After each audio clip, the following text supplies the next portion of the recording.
This morning we want to conclude our study concerning being an example to the believers, and we want to look at the last two aspects of our example that Paul talks about, and that is to be an example in faith and in purity. And if you will indulge me, please, I want to go back again to our very beginning to keep the focus on what we mean by being an example. Let no one despise your youth, but be an example to the believers in word, in conduct, in love, in spirit, in faith, and in purity. And we've talked about how that an example means that we're seeking to make an impression in the lives of people, that we're trying to produce an effect in the lives of people, that we're trying to be an influence.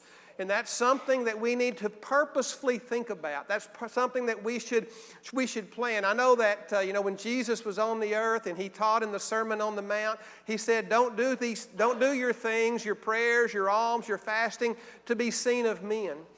And so sometimes we think, well, we don't want to be seen with what we do. But whenever you look at the context of what Jesus was talking about, he was talking about not to be seen of men to receive praise and glory.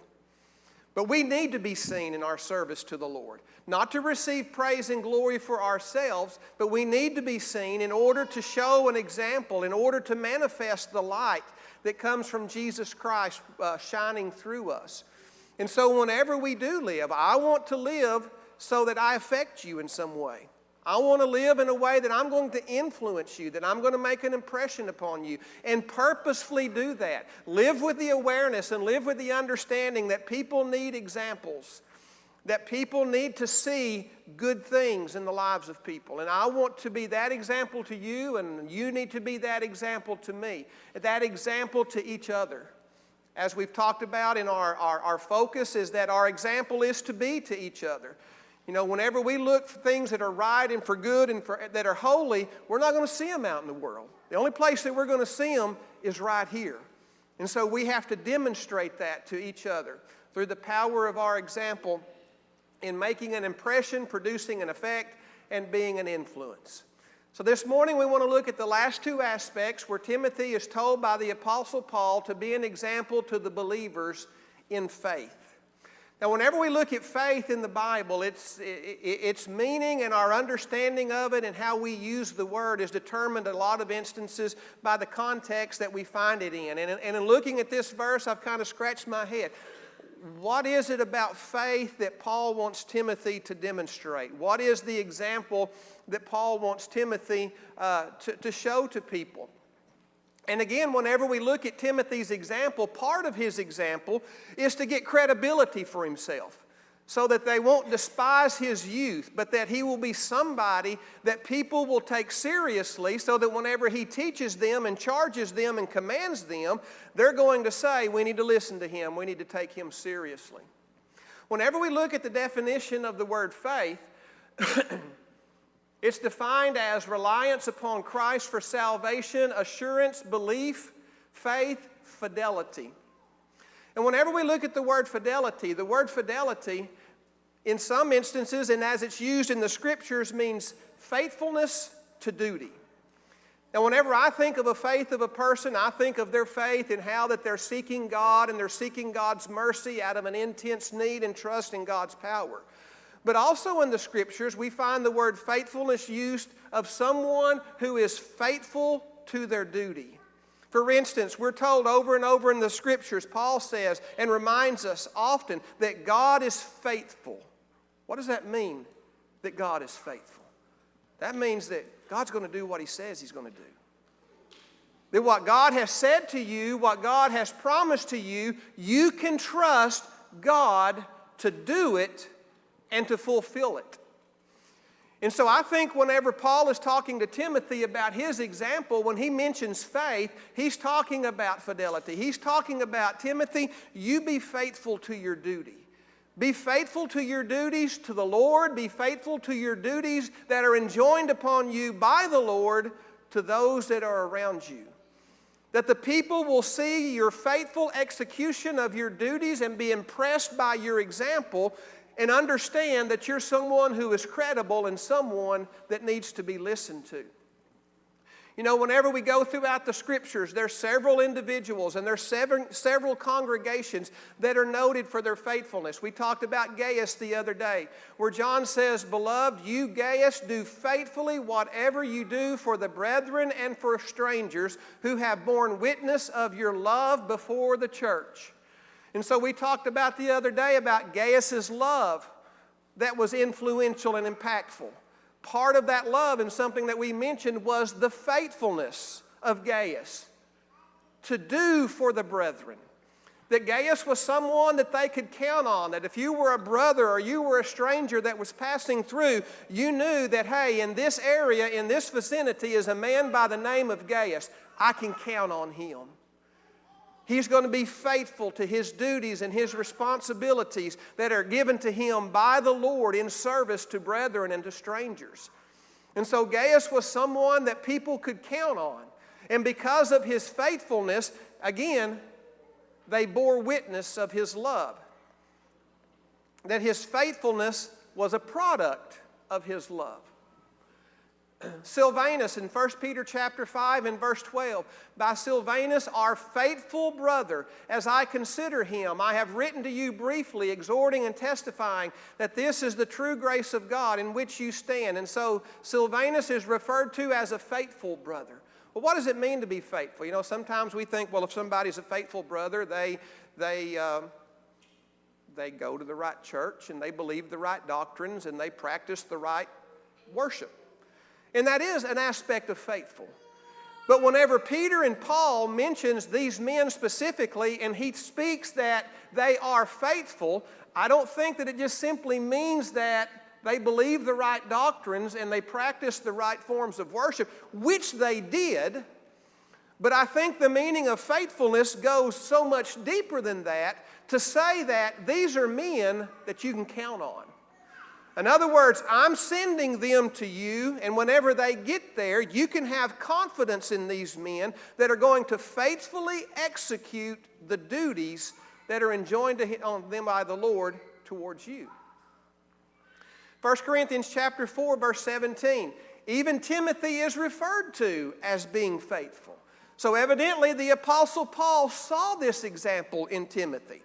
Because whenever he was writing to the Corinthians, he says, "For this reason I have sent Timothy to you, who is my beloved and faithful son in the Lord, who will remind you of my ways in Christ as I teach everywhere in every church."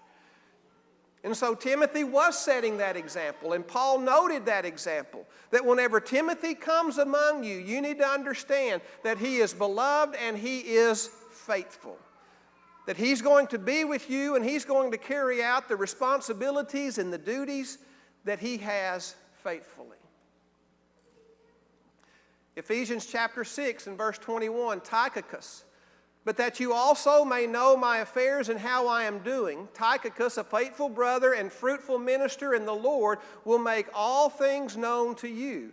So all of these people that Paul is sending out or that Peter is commissioning, they make the point they're faithful. These are men you can trust.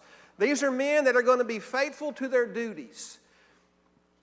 And that's the type of example that we need to live among each other, is that the duties that are enjoined upon us, that we're faithful and we can count on them being carried out. I want to set an example as a husband. And so if I want to set an example of as a husband, a faithful husband, then that means that I need to be faithful to the responsibilities and duties to my wife. And whenever I see other men and whenever I see older men that are being faithful to their duties and their responsibilities to their wife, that makes an impression upon me and causes me to want to think, okay, when I'm there, I want to be just like that. Faithful to our children, providing for them the things that are, and carrying out the duties towards them so that they have what they have, or what they need to have, as being a faithful servant to the Lord in ministering to my children. Our brothers and sisters that are here in the church, as we talked about last evening, congregational commitment, being dedicated and loyal and committed to each other, that I'm going to be faithful in carrying out my responsibilities and my duties to you. That being around people like that, it makes an impression upon us to carry out and to do the same. and Epaphras in Colossians 1 and verse 7, our dear fellow servant who is a faithful minister of Christ on your behalf. So all of these people that Paul was sending out to serve, all of these people that Peter sent out to serve, they made the point, these are faithful people. Now again, did they believe the right doctrines? Absolutely. Did they perform the right acts of worship? Absolutely. Because if they didn't, they wouldn't be sent out to begin with. And so I think that part of it was understood. And I think the part that Peter and Paul wanted them to know is that whenever these people get there, you can count on them. They're going to be faithful. They're going to be faithful to do their job and carry out their duties. As an illustration of this type of faithfulness, I want to go to Matthew 25 and verses 14 to 30 and look at the parable of the talents, as the parable of the talents is an explanation of the type of faithfulness that we're talking about. For the kingdom of heaven is like a man traveling to a far country who called his own servants and delivered his goods to them. And to one he gave 5 talents, to another 2, to another 1, to each according to his own ability, and immediately he went on a journey. Then he who had received 5 talents went and traded with them and made another 5 talents. And likewise he who had received 2 gained 2 more. But he who had received 1 went and dug in the ground and hid his Lord's money. And after a long time the Lord of those servants came and settled accounts. And so when he who had received 5 talents came and brought 5 other talents, saying, Lord, you delivered to me 5 talents. Look, I have gained 5 more talents beside me. His Lord said to him, well done, good and faithful servant. You were faithful over a few things. I will make you ruler over many things. Enter into the joys of the Lord. So this Lord gave to this servant responsibility, gave to this servant duty. And whenever that Lord went away, that servant was faithful to that responsibility and to that duty, in taking what was entrusted to him and then using it as the Lord wanted it to be used. And that's an illustration of faithfulness to us. We've all been blessed and we've all been graced by the Lord in some capacity to serve and fulfill duty. We want to be faithful to the Lord and be faithful to each other in knowing that since I have been entrusted with this, Lord, congregation, you can trust me to use it and to use it right. He who also received 2 talents came and said, Lord, you delivered to me 2 talents. Look, I have gained 2 more talents besides them. His Lord said to him, well done, good and faithful servant. You have been faithful over a few things. I will make you ruler over many things. Enter into the joy of the Lord. So there again, a servant was entrusted with responsibility. What he received wasn't as great as what the former had received, but nonetheless, he was aware of what he had. He was aware of his duty and responsibility and faithfully executed the same. So that whenever the Lord returned and that man stepped up, the Lord praised him for his faithfulness. Then he who received the 1 talent came and said, Lord, I knew you were a hard man, reaping where you've not sown and gathering where you've not scattered. I was afraid and went and hid your talent in the ground. Look, there you have what is yours. And so here's a servant that we had his responsibility. He had something entrusted to him, but rather than being faithful, he was unfaithful, in that he didn't fulfill his duty. Rather than taking the 1 and going and utilizing it to get 1 more, he takes it and hides it in the earth because of his perception of the Lord. And notice how that the Lord refers to him. But his Lord answered and said to him, you wicked and lazy servant. Now in the 2 previous ones, they were lauded as being faithful, and here he is criticized for being wicked and lazy. The opposite of being faithful is being wicked and lazy. And we might look at that and think, well, wow, wicked, that's kind of a harsh word. No, it's not. When we shirk the responsibilities and the duties that the Lord has entrusted us with, that's wickedness. Wickedness isn't just going out and doing a bunch of bad sins, but wickedness is just not fulfilling your responsibility to the Lord, doing what the Lord has entrusted you to do. And he says that he is wicked and lazy. You knew that I reap where I have not sown, and gather where I have not scattered seed, so you ought to have deposited my money with the bankers, and at my coming I would have received back my own with interest. Therefore take the talent from him, give it to him who has 10 talents, for to everyone who has more will be given, and he will have abundance, but from him who does not have, even what he has will be taken away, and cast the unprofitable servant into outer darkness. And there will be weeping and gnashing of teeth. So this servant is characterized 3 ways. Number 1, he's wicked. Number 2, he's lazy. And number 3, he's unprofitable. There's no gain being made. And so whenever we look at our faithfulness to our duties and responsibilities, we want to carry out that duty and that responsibility where there is profit. Where there is profit to the God that we serve, and where there is profit to the people that we serve. My wife needs to profit from my faithfulness. My children need to profit from my faithfulness. My congregation needs to profit from my faithfulness. And when everybody around you is profiting from your faithfulness, what do you become? You become an example, don't you?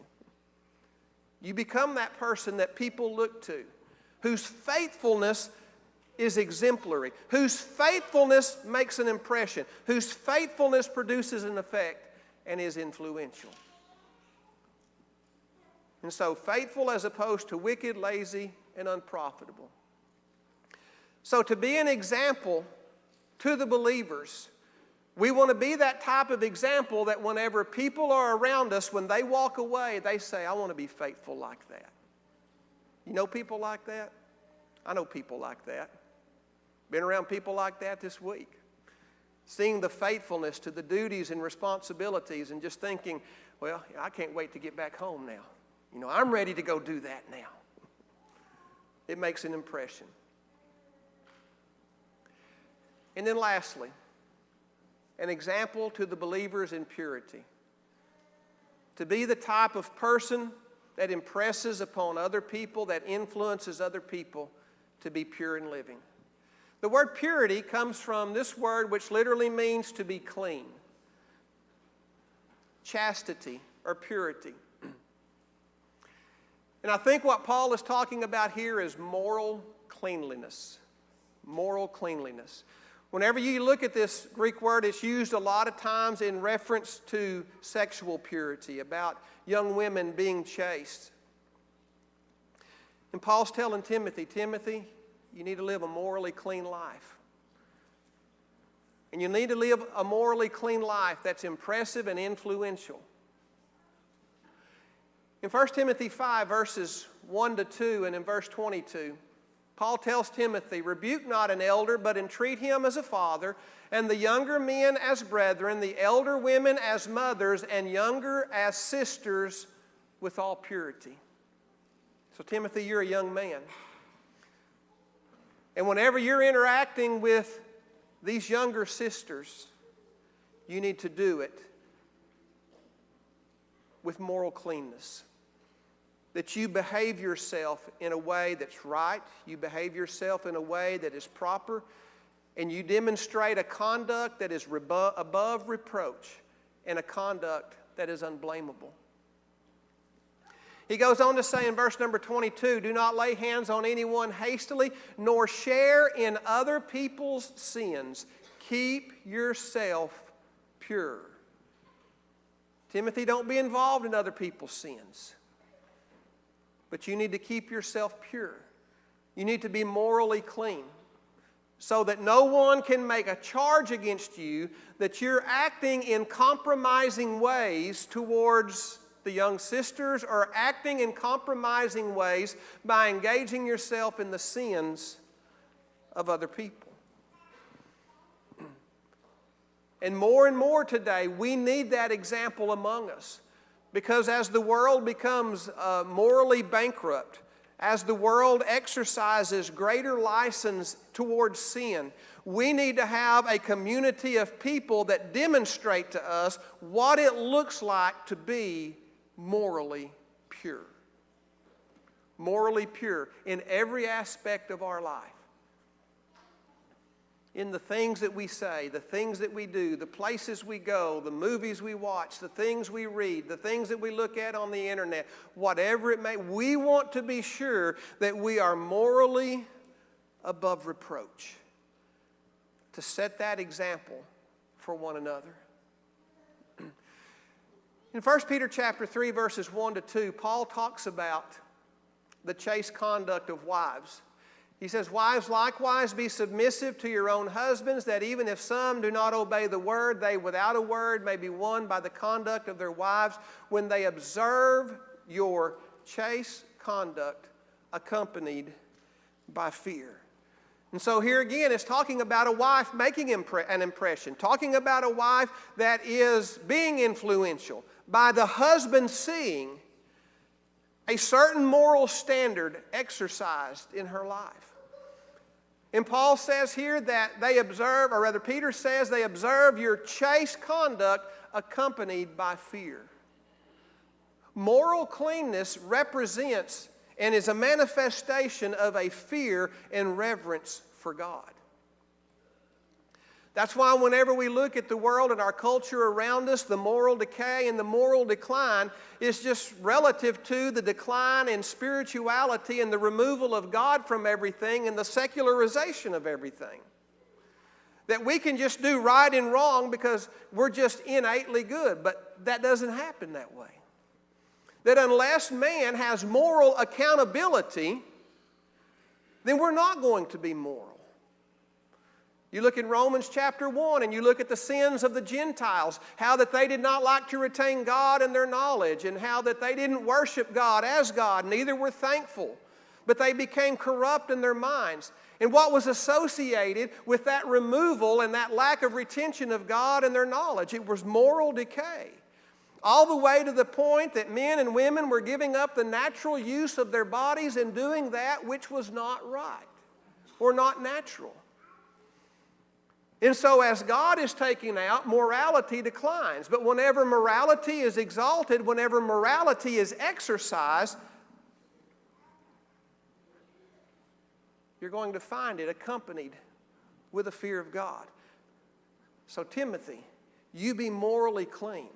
You manifest a fear and a reverence for God in your behavior and your conduct among the believers. That no one can charge you in any way with any type of moral compromise. 2 Corinthians chapter 7, verse 1. "Having therefore these promises, dearly beloved, let us cleanse ourselves from all filthiness of the flesh and spirit, perfecting holiness in the fear of God." We should never lose our fear of God. I know it's, we think, we shouldn't be afraid of God. God needs to be our buddy. God needs to be our friend. God needs to be your God. A fearful God. An awesome God. A God that can breathe fire and judgment on the immoral and the rankest of sinners. That's not something that's inconsistent with His loving and caring and compassionate nature, but rather it's something that magnifies His loving and caring and compassionate nature. I'm not going to appreciate His loving and caring and compassionate nature till I fully understand and appreciate the judgment that He could render if I don't do what's right. So this idea that we need to just be buddy-buddy with God, it's a bunch of hogwash. You've got to fear Him. Oh, well, you're just trying to scare people to be right. Absolutely. Absolutely. Because it's a fearful thing to fall into the hands of the living God. That same God that can take you up in your hands, His hands, and care for you and nurture you and love you and caress you. It's the same God that can take you up into His hands and judge you and condemn you for your sins. And when I know that He could use those hands for that, but He chooses to use His hands for this, that makes me appreciate Him so much more. Because I deserve that, but I get this. So whenever it comes to living morally, whenever it comes to perfecting holiness, understand the power of God. Timothy, live in such a way that your moral cleanliness manifests a reverence and a respect for God that's going to be influential among the lives of the people that you're living around. And finally, beloved, now we are children of God, and it has not yet been revealed what we shall be, but we know that when He is revealed, we shall be like Him, and we shall see Him as He is. And everyone who has this hope in Him purifies himself just as He is pure. I want to be pure because I fear God, but I also want to be pure because I know that God is pure. Just like we read the other evening where Peter said, be holy because He is holy. I want to be pure because God is pure. And have the hope that our Lord is coming again and that we're going to be like Him.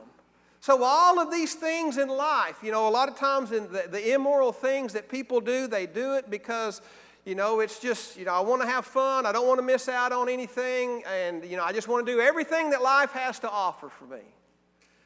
But the Christian has a greater hope. Has a greater hope. And in reference to that greater hope, there's not a thing in this world that this life can offer me that's risk, that would put me at risk to not having that hope realized. We're not going to miss anything in this world. So if I have to say no to something that looks fun that everybody else is doing, and I'm not going to miss that when I'm made like Jesus, and neither are you.